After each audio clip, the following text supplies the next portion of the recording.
Hey, what's going on, people? I gotta check the date.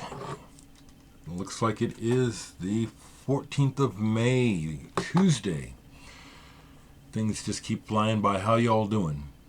Okay, so I'm just go kind of almost a blank slate, except I want to say thank you to someone who responded to my donation request. But I'll start with music. I'll start with music with a cassette. And sometimes I'm amazed, actually, when I look and see how long this concept of the vinyl community has been going that I've been involved with. It's been something, I don't know, it's been a long time. But someone who used to make videos in a rather obscure character was this guy named Infinite Groove. I forget his name. We ended up becoming friends for a while, and yet at the same time, he was always real like this, you know. But Infinite Groove made music, makes music, and he recently got in touch with me again after years of not hearing from him, and said he had finished up a cassette and he wanted me to hear it. And it was this project called Secret Flowers. And so he sent me this cassette, Secret Flowers. And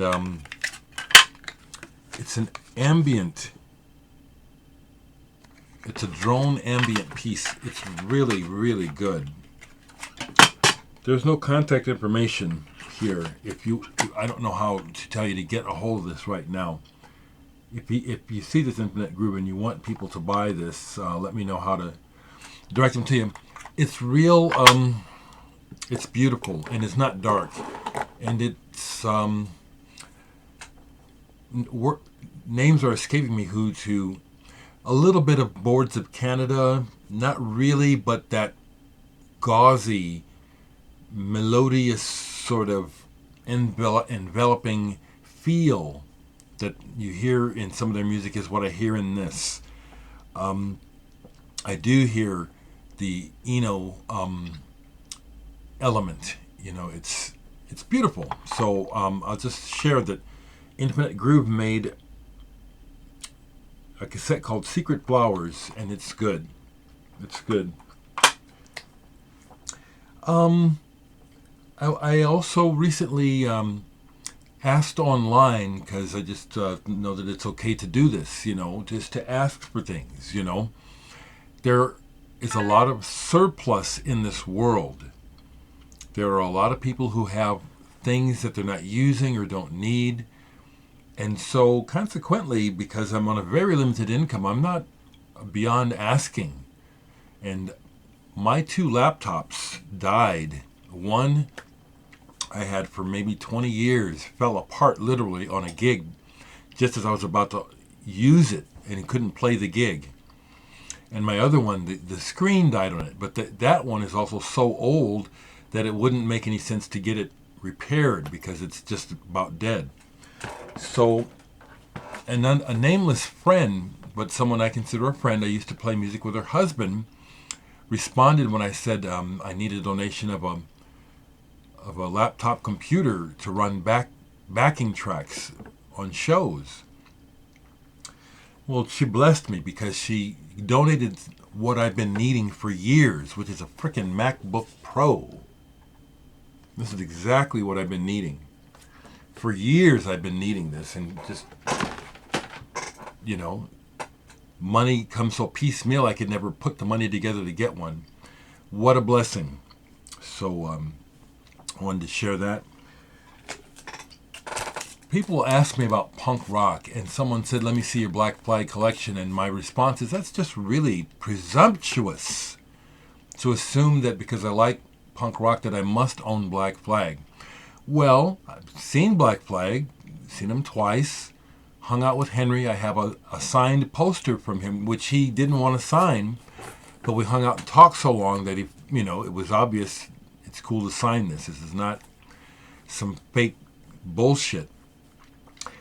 Did I ever buy Black Flag records? Yes, but those were some of the first to go when I did a punk rock purge. I would be at pains to pull all my records that go under punk because I can't remember them all. But here's one that stands out in my mind. Capital Punishment. When push comes to shove. We played, my band RAF, opened for these guys on 2 different occasions, 2 different tours. And they are one of the most intense, they were some of the most intense shows I've ever played. These folks, Dale, his wife, the rest of the band, they blistered, and it comes across on this album. So this is one of the punk rock records that I have that I highly recommend, okay? I do not have what you would consider, well, no, I do have some things that you would consider typical to a person who likes that vein of music. I just didn't pull them, you know. I've got Ramones, I've got Iggy, I've got MC5, I've got some Clash. I sold my pill. Never bought any Sex Pistols, never. No, that's not true. I finally relented and bought Nevermind the Bollocks, and it was a rock and roll album to me. You know what I mean? I was just really, I had an attitude. You know, it's like these guys climbed on a bandwagon. This isn't punk, but it is. Other music sitting around, burned, because I couldn't afford to get a copy, I burned and made myself a copy of Chasm by Ryuichi Sakamoto. This is old now. What, maybe 15, 16 years old, maybe longer, this album.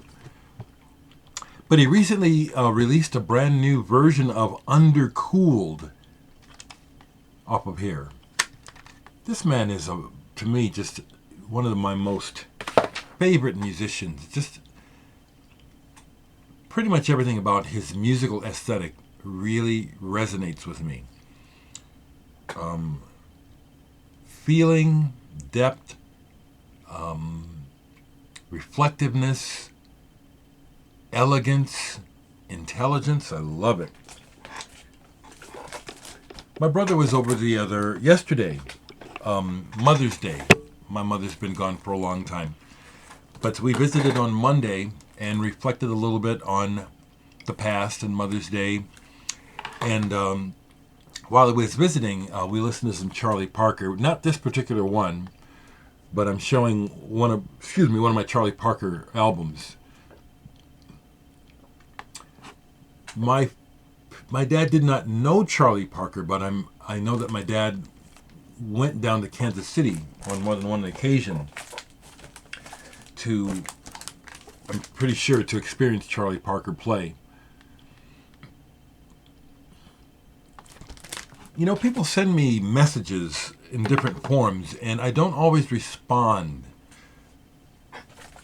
But recently someone asked me a technical question about something I don't know. I appreciate that you think I know, but I don't know. But then they also said, you know, something that I want to respond to. You know, he said, you say you're not a jazzer, but you have a lot of jazz. And it's like, I just really think that it's just labeling oneself. What is the point? Except for people who just can't see. Do you hear the irritation? It has to do with where I'm at. You know, labels are more than they're defining, they are limiting. Okay? In the same breath that I said I'm not a jazzer, I said I just like good music. That should have settled the issue. I think it's insane, frankly, to have to think that one is a jazz lover in order to appreciate jazz, or that this idea that if I just listen to just rock and rock only, I don't really have any time for that. Music. Why can't you hear what's happening? Take off the filters and just listen to what's happening. I'm able to do that and appreciate music that I would never buy, including some of the most vacuous entertainment type of music that people listen to. Country and crap and pop crap. But when I listen to it, when I just listen to it, I can appreciate what's going on there. It doesn't mean I like it. So I just want to say that about, I hate categorization. And why put yourself in a encampment? Why limit yourself? Music is the universal elixir of life.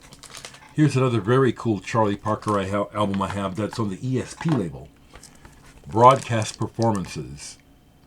And this is one of those kind of vinyl records that it looks black, but when you hold it up to the light, it's got this slightly red ochre color to it. This Charlie Parker goes back to childhood. My dad had this, Bird is Free. And the recording quality is horrid, but the performances are absolutely blistering. And I can remember my dad just studying. I mean, he loved this music, but I remember him studying these solos and trying to work the stuff out. I just love good music. And, you know, I use the term prog, punk, because of the necessity to help to define what I'm talking about.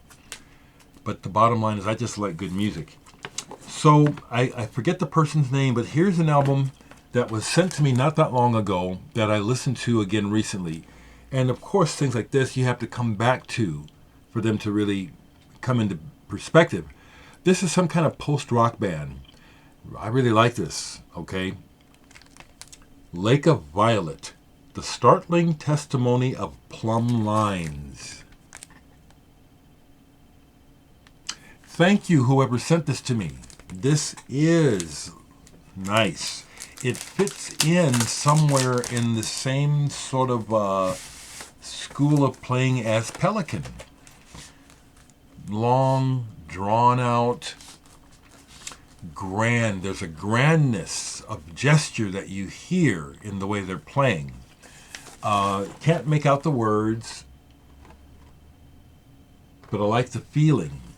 I like how it's big and noisy, and then they go down to these quiet parts, and they do both well.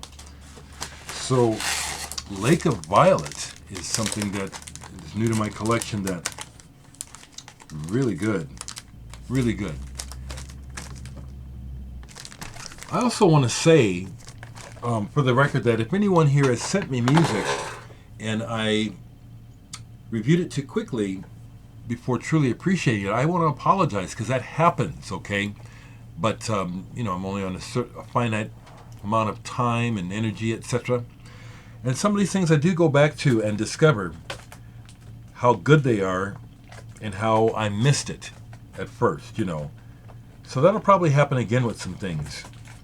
Something else sitting down here that I had pulled and listened to, and it's mostly instrumental, unlike their pop songs, of Cabbages and Kings, Chad Stewart and Jeremy Clyde. Chad and Jeremy. When I was a kid, I loved their radio hits. Just really, really lovely music. And this is attempting to be kind of a concept album. It's not really rock, but it's cool. Produced by Gary Usher, one of the guys who worked with the Beach Boys and people like that. He was, I believe, he was a part of the band The Millennium, who have that really collectible album, The Millennium Begin. I have an original copy over here. No, it doesn't have the insert. When I found it, probably 30 years ago, insert was gone, but I've got a copy of that. So this is pretty good, and you can tell it's of that ilk. I love this stuff. It's just, it has always helped me to create a world in my mind worth living in. Okay? I have not ever been the sort of person who wants to sit around hearing the blues and feeling the blues. I want escape from the misery. It's not a diss on the people. It's me saying that I resent that because I was born dark skin, that this magical wonderland of a life that I've seen reserved for white people, I wanted it. And it's, I will always lament this. Some of you guys are sick of me hearing me say this, but that's too fucking bad because it goes on.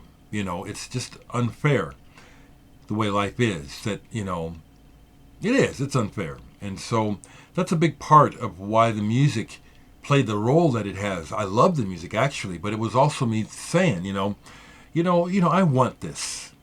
I want it just like they have it, but I can't have it except in my mind, in my personal space. I go out in the world, and I go out in the world long enough, and I'll be slapped with the slime of other people's bullshit, assuming beliefs and thoughts about race and people. It sucks, So music has always been my escape, my world. What else will I show you right quick? I can touch on almost any area of music that I like, and that's all the phases of the music. I was digging through my CDs. It's not here right now, but I've got an old Willie Nelson CD. See, I like what I like. Okay, it's not about how you classify it. That shit just irks the fuck out of me. Pinheads is what I say. If that's that's how I think about that sort of thinking. It's really, really limiting. And the fact that when I make these videos, oftentimes this irritation comes out. There's a reason for it, folks.